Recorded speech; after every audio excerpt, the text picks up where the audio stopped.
Hello everybody, Mr. the Vestman here, bringing you Orcs Must Die level 17, the redo, because I made a bit of an error and let a guy through, didn't notice it in the video, and someone called me out on it. It happens. Unfortunately, you get so caught up that I just wasn't paying attention to the number or the skulls. You just get into the routine, you know. So anyways, wave 1, I perfected this a little more. Fine-tuned it, if you will. Put brimstone in front of both doors. It'll give you a much easier time. This level does have the benefit of only having one rift, so if anything leaks through, then you should just fall back to that rift and kill it very quickly. You won't have an issue. It's pretty well a non-issue, actually. Like, literally, you don't even... Most of this battle will be land-based and air-based. The enemies in the air, well, they're fairly numerous, but the archers will take care of them. So anything on the land, if it creeps through, just go to the rift.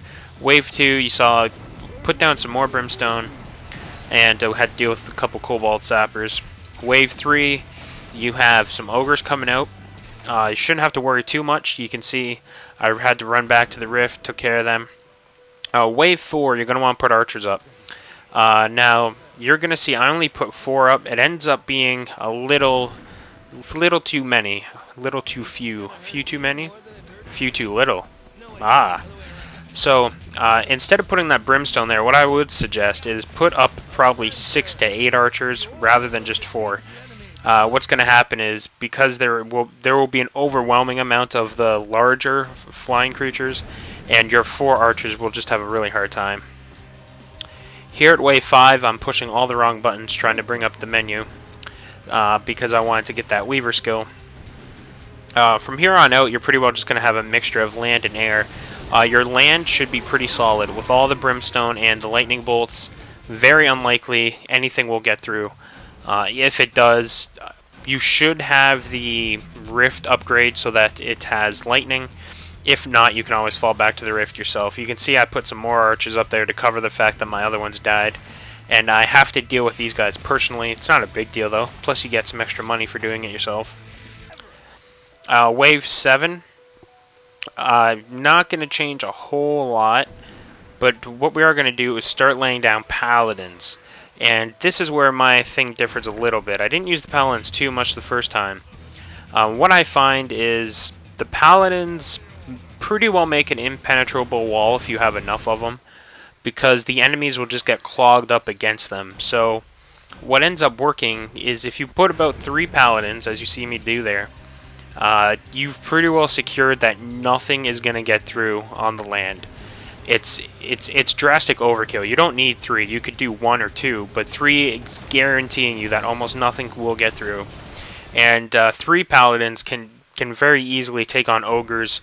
Fire ogres are another question. The fire ogre, yeah, it'd be a close fight. The paladins should probably pull away, but it'll buy you that time that you need to run back and help them.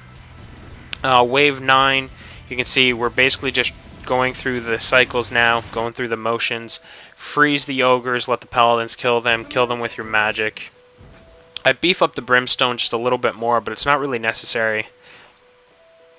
Because most of the land-based creatures now, there will be orcs and normal orcs and whatnot, but most of the issue lies with the ogres. So I put up the auto ballistas just because I'm trying to blow through money.